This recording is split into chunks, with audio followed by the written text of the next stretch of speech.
Next heading is de Broglie hypothesis. इसको आप ऐसे भी बोल सकते हैं डुअल नेचर ऑफ मैटर।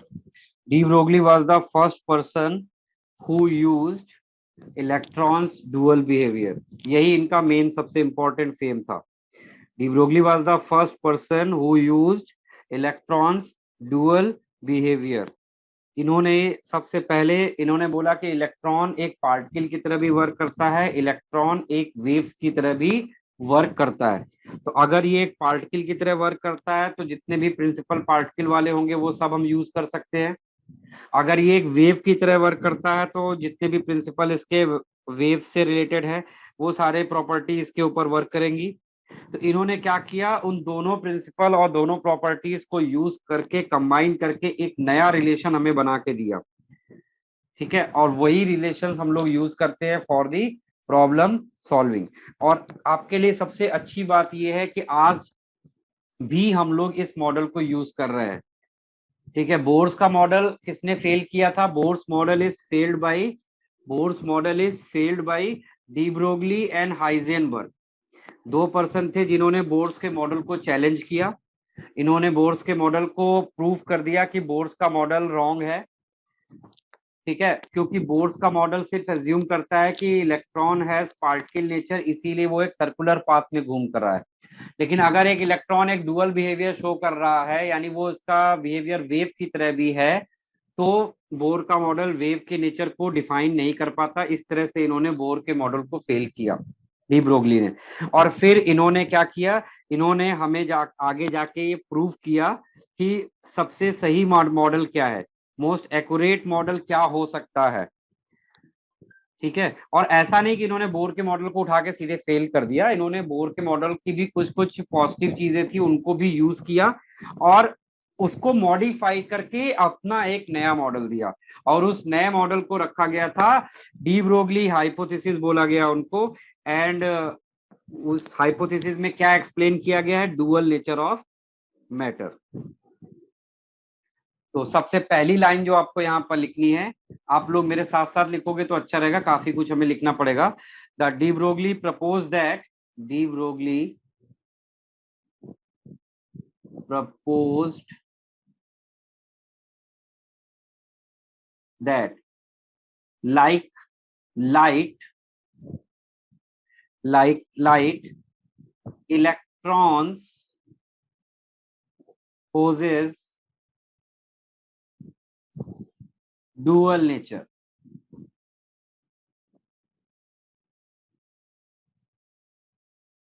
देखिए, लाइट का बिहेवियर डुअल था, ये तो प्लैंक्स ने भी प्रूव कर दिया था आपका। बट यहां पर क्या बोला गया है? इलेक्ट्रॉन्स के बारे में बोला गया है, क्योंकि मैटर ऑब्जेक्ट जो भी मैटर आपने ले लिया है उसके अंदर जो इलेक्ट्रॉन है उसका बिहेवियर यहाँ पे इन्होंने यूनिफॉर्मली बताया कि वो डुअल होगा। ठीक है, डुअल बिहेवियर का मतलब that is both particle as well as wave. उसका बिहेवियर कैसा है? डुअल है, particle as well as wave.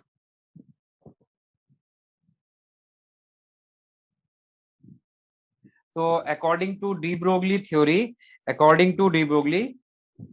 इन्होंने कैसे इसको देखिए जस्टिफाई किया। According to de Broglie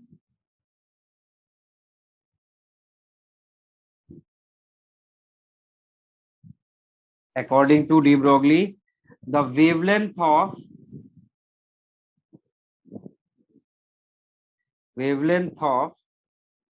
an electron, wavelength को हम लोग लैम्डा से रिप्रेजेंट करते हैं, of an electron is inversely proportional to the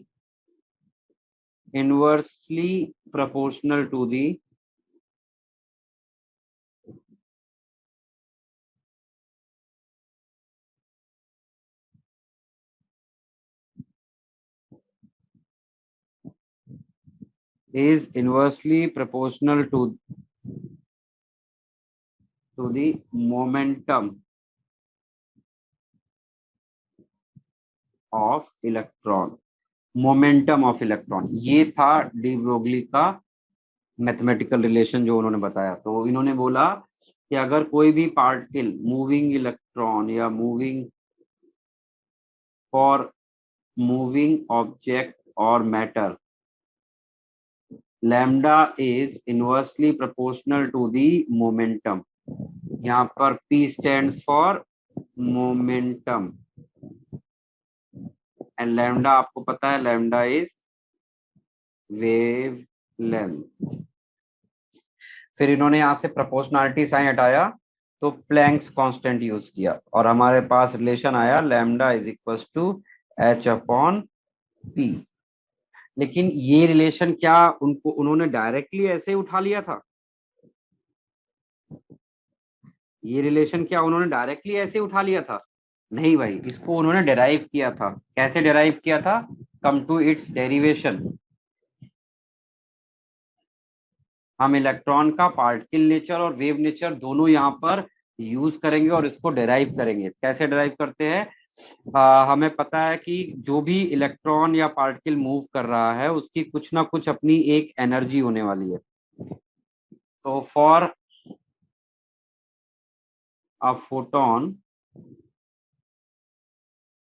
for a photon, for wave nature, अगर फोटोन का नेचर वेव जैसा है तो we can write it as E is equal to H C by lambda, Planck's quantum theory है ना। और for particle nature,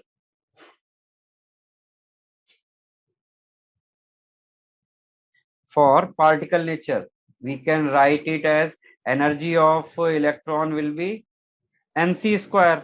Einstein theory of relativity, दोनों एक ही इलेक्ट्रॉन की एनर्जी को शो कर रहे हैं, बस एक पार्टिकल नेचर है और एक वेव नेचर है। अगर दोनों सेम ही पार्टिकल है और सेम एनर्जी है तो we can equate them, H C by lambda is equal to M C square.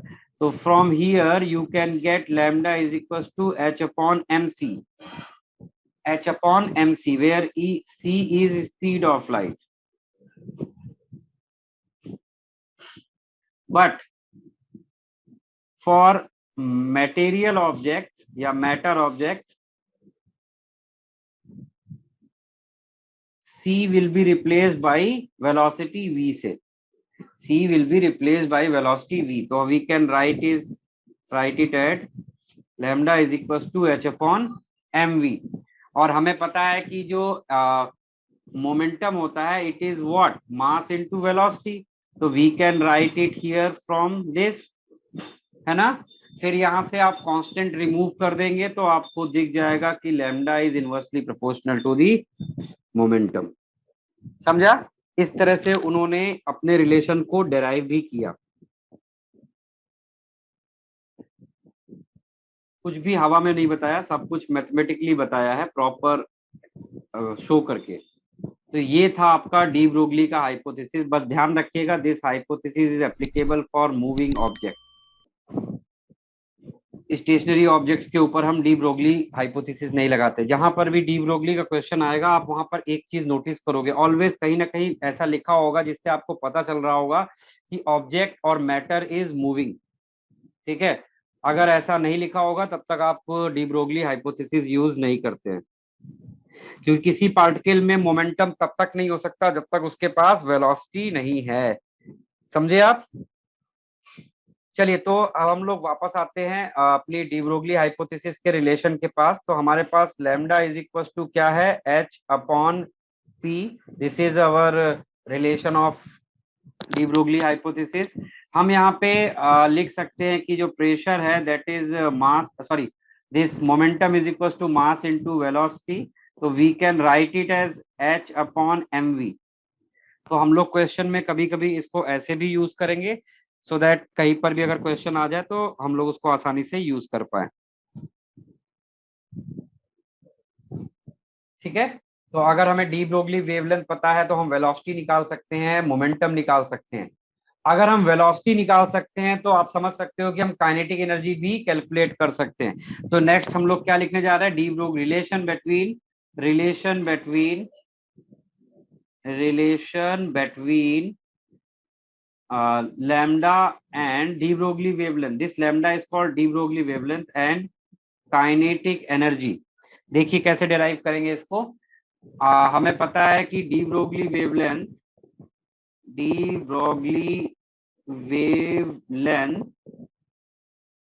is lambda, that is equals to h upon mv, and kinetic energy as we know it is half mv square. Kinetic energy is what, half M V square, है ना। ठीक है, क्या मैंने गलत लिख दिया है, आप लोग भी ध्यान नहीं देते हो। हाफ एम वी स्क्वायर, हमने क्या किया, हमने दोनों साइड पर m से मल्टीप्लाई किया। Now it becomes mv whole square is equal to 2m kinetic energy, ऐसा बन जाएगा। ठीक है, तो यहां से हम लोग mv का वैल्यू निकाल सकते हैं। mv की वैल्यू कितनी मिलेगी, square root of 2m kinetic energy. अब ये mv का वैल्यू उठाकर डी ब्रोगली वेवलेंथ में रख दीजिए, तो आपको वहां पर रिलेशन दिख जाएगा, h is equal to square root 2m kinetic energy. तो ये आपका डी ब्रोगली वेवलेंथ और काइनेटिक एनर्जी का रिलेशन डिराइव होके आ जाएगा, इसको भी नोट कर लीजिए। Then for accelerating charge particle, accelerating charge particle, then for accelerating charge particle, इस लाइन का क्या मतलब हुआ कि लेट अस सपोज आपका एक चार्ज पार्टिकल Q है, वो एक V पोटेंशियल के इलेक्ट्रिक फील्ड में एक्सेलरेट कर रहा है, यानी बहुत तेजी से मूव कर रहा है। ठीक है, तो वहां पर आप क्या करोगे, उसकी काइनेटिक एनर्जी हमने फाइंड किया, वहां पर आप उस चार्ज पोटेंशियल की काइनेटिक एनर्जी फाइंड करेंगे तो वो क्या आएगा, charge into V, where V is what, potential, जो भी इलेक्ट्रिक फील्ड वहां पर आपने लगाई थी उसका, क्यू इज व्हाट, चार्ज। ठीक है, तो kinetic energy is equal to होता है चार्ज इनटू पोटेंशियल। तो हम लोग यहाँ से डी ब्रोगली वेवलेंथ निकाल सकते हैं उस चार्ज पोटेंशियल का, उस चार्ज पार्टिकल का। कैसे, हम काइनेटिक एनर्जी की जगह पर ये क्यू वी रख देंगे, तो हमारे पास फॉर्मूला आ जाएगा 2m/q_v। नोट कर लीजिए, ये सारे फॉर्मूले आपको याद भी करने हैं और क्वेश्चंस में आएगा भी। चलिए, ये हमने निकाल लिया फॉर एक्सिलरेटिंग चार्ज पार्टिकल। अब इसके बाद सबसे लास्ट में एक छोटा सा पार्ट है कि इन्होंने बोर्स के मॉडल के साथ में क्या किया था, उसको समझने के लिए हमें यहाँ पर एक ऑर्बिट ड्रॉ करनी पड़ेगी। ये देखिए, एक ऑर्बिट ड्रॉ की गई थी फॉर बोर्स मॉडल को समझने के लिए। तो इन्होंने बोला कि इलेक्ट्रॉन का बिहेवियर कैसा हो सकता है, इलेक्ट्रॉन का बिहेवियर, ये एक इलेक्ट्रॉन को शो कर रहा है। एक इलेक्ट्रॉन का बिहेवियर अगर पार्टिकल की तरह है तो वो इस सर्कुलर पाथ में मूव कर सकता है।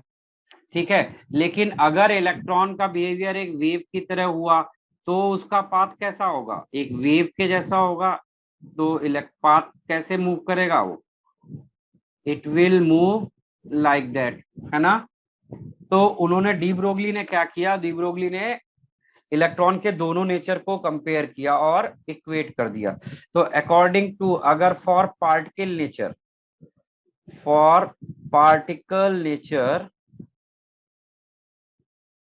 पाथ ऑफ इलेक्ट्रॉन क्या होगा, कितना पाथ ट्रेवल करेगा यहां से, 2πr, r क्या है, रेडियस ऑफ दिस ऑर्बिट। और for wave nature,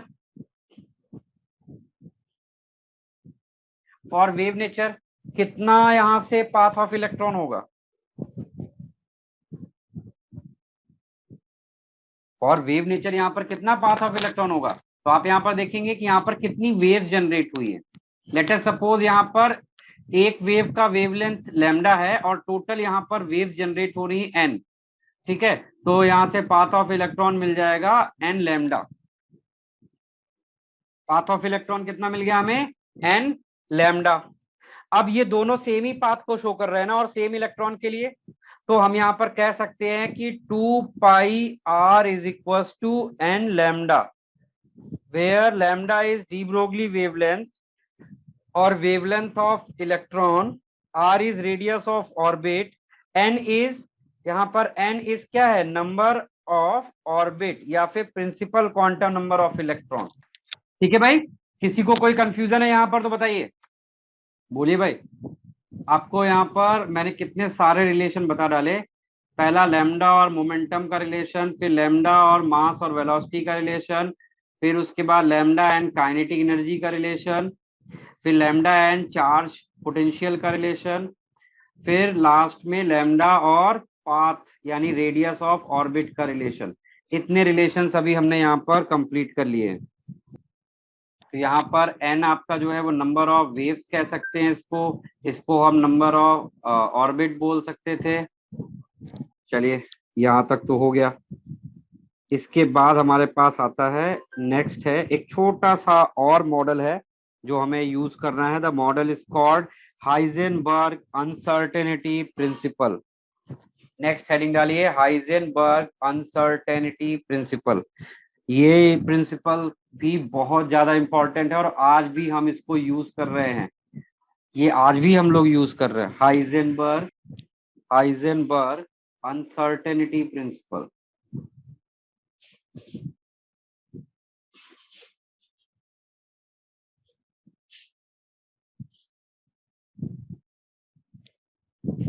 Heisenberg uncertainty principal, पहले तो इस प्रिंसिपल की डेफिनेशन समझिए, फिर उसके बाद आगे कुछ भी चीजें करेंगे। देखिए ये मॉडल क्या कहता है, according to this model it is impossible to measure simultaneously the exact position and exact momentum of a body, exact position and exact momentum of a body simultaneously. It is impossible to measure. ये line का मतलब क्या हुआ, यानी अगर हमने किसी electron के लिए लेटर सपोज ये फाइंड करने की कोशिश की कि इलेक्ट्रॉन का पोजीशन क्या है, तो उसकी पोजीशन अगर आपने उसी सेम टाइम पे अगर आप उसका मोमेंटम फाइंड करने की कोशिश करेंगे तो आपको मोमेंटम में एरर मिलेगी, और अगर आपने मोमेंटम फाइंड किया तो आपको पोजीशन में एरर मिलेगी। तो इन्होंने यहाँ पे बताया कि दोनों को हम एग्जैक्टली एक साथ हम फाइंड नहीं कर सकते, ऐसा इन्होंने बताया। आप समझ पा रहे हो मैं क्या बोल रहा हूँ। जब भी हम लोग एक मैक्रो ऑब्जेक्ट को देखते हैं, मैक्रो मैक्रो मतलब बड़ा, जैसे कि स्टोन ले लिया आपने हाथ में, एक स्टोन ले लीजिए, बॉल ले लीजिए, ये सब मैक्रो ऑब्जेक्ट्स हैं। अगर आप एक मैक्रो ऑब्जेक्ट को देखते हैं तो आप उसकी पोजीशन, उसका वेलोसिटी, उसका मोमेंटम एग्जैक्टली एक्यूरेटली कैलकुलेट कर पाते हैं। कारण क्या है, कारण ये है कि ऐसा नहीं कि उस ऑब्जेक्ट के अंदर डुअल बिहेवियर नहीं है, उसका वेव नेचर और पार्टिकल नेचर दोनों नहीं है, दोनों है, लेकिन उसका पार्टिकल नेचर इतना डोमिनेट करता है कि वेव नेचर एग्जिस्ट ही नहीं करता। ठीक है, लेकिन हम लोग यहाँ पर क्या स्टडी कर रहे हैं, हम लोग स्टडी कर रहे हैं microscopic objects like electron, photons. ठीक है, ये बहुत छोटे पार्टिकल, तो जब बहुत छोटा पार्टिकल होता है तो इनके संग क्या होता है, ये पार्टिकल की तरह भी है और वेव की तरह भी है। तो जब ये पार्टिकल और वेव दोनों की तरह कर रहे, वो एक्ट कर रहे होते हैं, तो हमारे लिए बड़ा डिफिकल्ट है कि एट ए टाइम उसकी पोजीशन और उसका मोमेंटम फाइंड कर पाना। यही बताया था हमें हाइजेनबर्ग ने, और ये एक रिवोल्यूशनरी मॉडल था। कैसे था अभी मैं आपको आगे बताता हूं। ये बहुत यूजफुल कॉन्सेप्ट है, अगर आप इसको समझ गए तो आप समझ जाएंगे। जो हमारा न्यूक्लियर रिएक्टर है, एटम बॉम्ब है, हम लोग जितना भी न्यूक्लियर एक्टिविटी होती है हमारे आसपास, वो सब के सब इसी हाइजेनबर्ग अनसर्टेनिटी प्रिंसिपल की वजह से हो पा रही हैं। अगर ये मॉडल नहीं होता तो आज हम न्यूक्लियर फिजन नहीं कर सकते थे, आज हम न्यूक्लियर रिएक्टर नहीं बना सकते थे, आज हम न्यूक्लियर बॉम्ब भी नहीं बना सकते थे, अगर ये मॉडल नहीं होता। ठीक है, तो ये मॉडल बहुत ज्यादा ही यूजफुल है और हमारी लाइफ में इसका सबसे ज्यादा इम्पैक्ट है। आपको इसको बहुत अच्छे समझना होगा। तो इनके प्रिंसिपल का स्टेटमेंट पहले लिख लीजिए। अकॉर्डिंग टू दिस प्रिंसिपल, आप यहां पर लिख लीजिए, it states that it is impossible, it is it is impossible to determine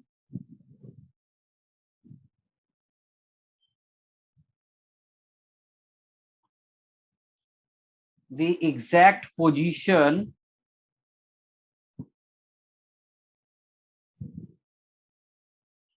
and exact momentum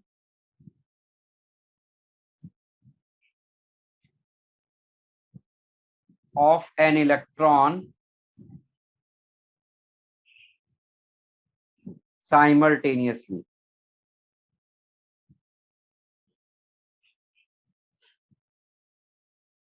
एक ही टाइम पर हम इलेक्ट्रॉन की पोजीशन और उसका मोमेंटम वेलोसिटी एक साथ डिटरमाइन नहीं कर सकते। तो इन्होंने इस रिलेशन को मैथमेटिकली हमें कैसे बताया? मैथमेटिकली इन्होंने बोला कि delta p and delta x, इन दोनों का जो प्रोडक्ट होता है that is equal greater than equals to H upon 4 pi. यहां पर डेल्टा पी क्या है वो समझिए पहले।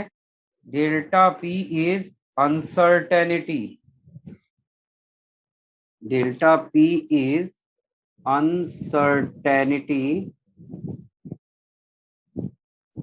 In momentum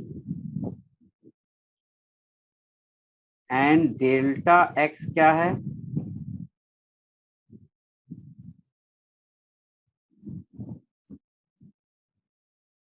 uncertainty in position. ये अनसर्टेनिटी का क्या मतलब हुआ? इन्होंने अनसर्टेनिटी किस किस चीज के लिए अनसर्टेनिटी वर्ड यूज किया था? Error in measurement. Uncertainty means error in measurement of momentum, error in measurement of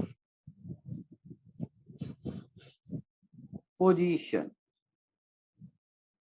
आप ये समझो कि अगर आपको ये पता है कि कहीं पर आपने 1% एरर कर दिया है, तो आप ये तो बता सकते हैं कि उसका सही वैल्यू क्या होगा।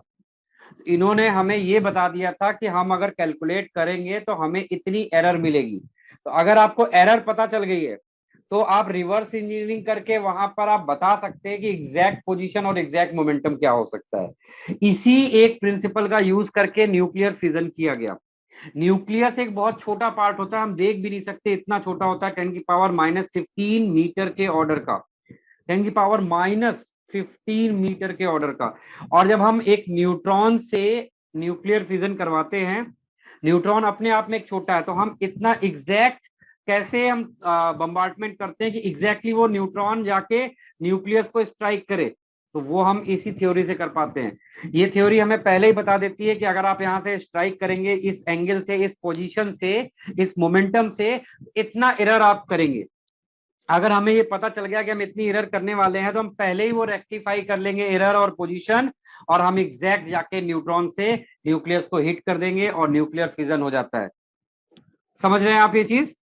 This model is very very useful and आज भी हम इसको यूज कर रहे हैं। इस मॉडल में कहीं पर कोई भी आज भी इसका लूप होल नहीं मिला है ज्यादा हमें। ये मॉडल हम आज भी पूरी तरह से इसी पर डिपेंडेंट है। तो ये है हमारा next model, Heisenberg uncertainty principle. चलिए, तो फर्स्ट क्वेश्चन आपके स्क्रीन पे है। Calculate the momentum of a moving particle which has a wavelength of 200 nanometer. Solve.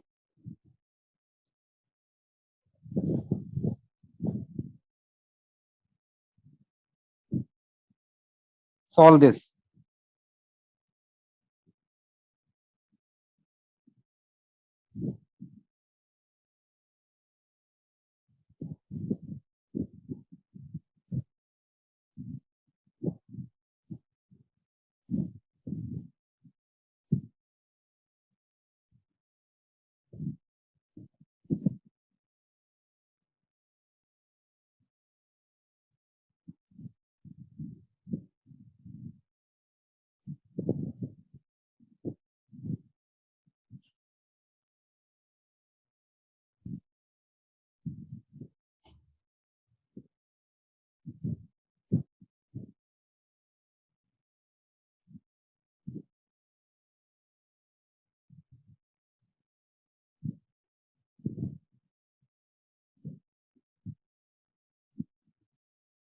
solve it.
Sir Yes.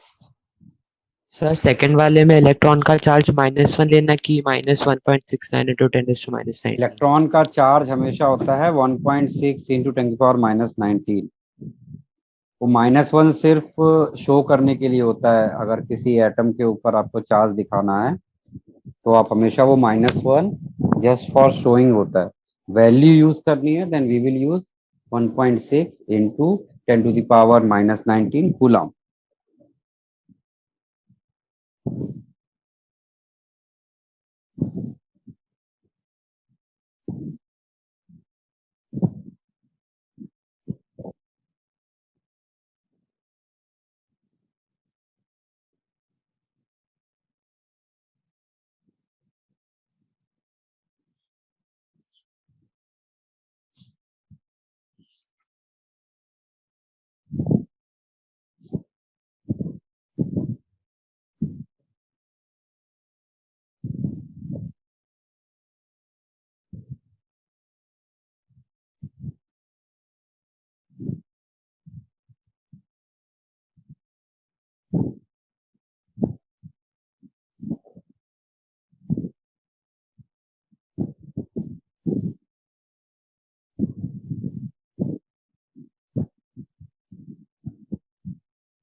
यहाँ तक कॉपी हो गया पूरा ये? सर करना कहाँ तक कॉपी किया आपने? सेकंड क्वेश्चन तक। जल्दी से ये थर्ड फोर्थ और फिफ्थ कॉपी कर लो, तो फिर मुझे थर्ड फोर्थ और फिफ्थ कॉपी करो, अभी मुझे और क्वेश्चन देना है आपको।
कॉपी हो गया? 3 4 5? सर लास्ट क्वेश्चन फिफ्थ वाला। तो ये 5 के बाद ये 6 भी कॉपी कर लो, पहले क्वेश्चन कॉपी करो फिर बाद में करने लगिएगा, जिससे कि आप जब तक आप ये वाले क्वेश्चन करोगे तब तक नेक्स्ट पेज में मैं न्यू क्वेश्चंस दे पाऊंगा आपको।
सर सिक्स क्वेश्चन का वो फर्स्ट लाइन में क्या लिखा है?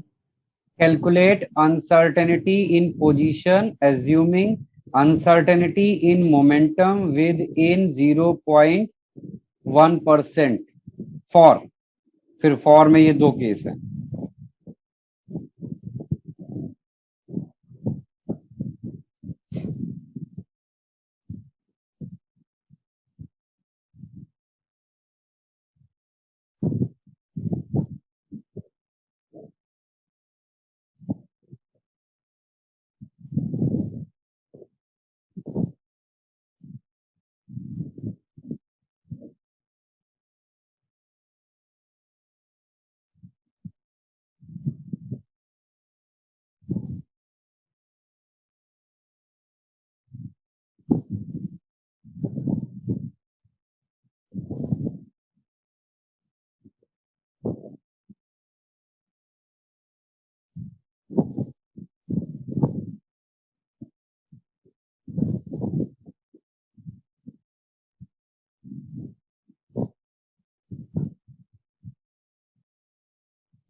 Done sir.